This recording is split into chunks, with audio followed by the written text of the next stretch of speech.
ನೋಡಾ scam ಸಂಬಂಧಪಟ್ಟಂಗೆ ಇಡಿಗೆ ಸಾಕ್ಷಾತ್ evidence ಸಿಕ್ಕಿದ್ದಾವೆ sir, ಏನು ನೆಕ್ಸ್ಟ್ ಏನು ನೋಡ್ರಿ, ಮುಖ್ಯಮಂತ್ರಿಗಳು ಬಂಡ ಇದ್ದಾರೆ. ಯಾಕೆ ಹೇಳಿದ್ರೆ ಇವತ್ತು ಒಂದು ಈ ರೀತಿಯ ಹಗರಣ ಆಗಿದೆ ಅನ್ನತಕ್ಕಂಥದ್ದು ಪೂರ್ಣವಾಗಿರತಕ್ಕಂತಹ ಮಾಹಿತಿಗಳಿದ್ದಾಗಲೂ ಒಂದು ರಾಜೀನಾಮೆಯನ್ನು ಕೊಡದೆ ಮುಖ್ಯಮಂತ್ರಿ ಆಗಿರತಕ್ಕಂಥದ್ದು ಸರಿಯಲ್ಲ. ಇದು ನೈತಿಕತೆಯ ಜವಾಬ್ದಾರಿ ಅಡಿಯಲ್ಲಿ ಅವರು ರಾಜೀನಾಮೆ ಕೊಡಬೇಕಿತ್ತು. ಇವತ್ತೊಬ್ಬ ಮುಖ್ಯಮಂತ್ರಿಯಾಗಿ ಕಾನೂನೊಳಗೆ ಸಿಲುಕಿಕೊಂಡ್ರು ಮುಂದುವರಿಸ್ತಕ್ಕಂಥದ್ದು ಇವರು ಬಂಡತನ.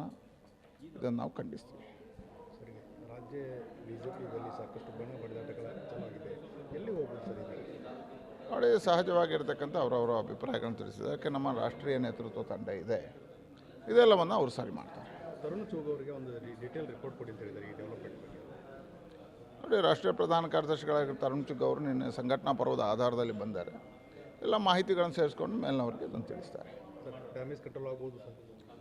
ಸಹಜವಾಗಿ ಆಗುತ್ತೆ. ಪಾರ್ಟಿ, ರಾಷ್ಟ್ರೀಯ ಪಾರ್ಟಿ, ಇಂತಹ ಸಮಸ್ಯೆಗಳು ಬಂದೇ ಬರ್ತದೆ ರಾಜಕೀಯ ಪಾರ್ಟಿಯಲ್ಲಿ. ಆ ಸಮಸ್ಯೆಗಳನ್ನು ಪರಿಹಾರ ಮಾಡೋದಕ್ಕೆ ನಮ್ಮ ರಾಷ್ಟ್ರೀಯ ತಂಡ ಉತ್ಸುಕ ಆಗಿದೆ.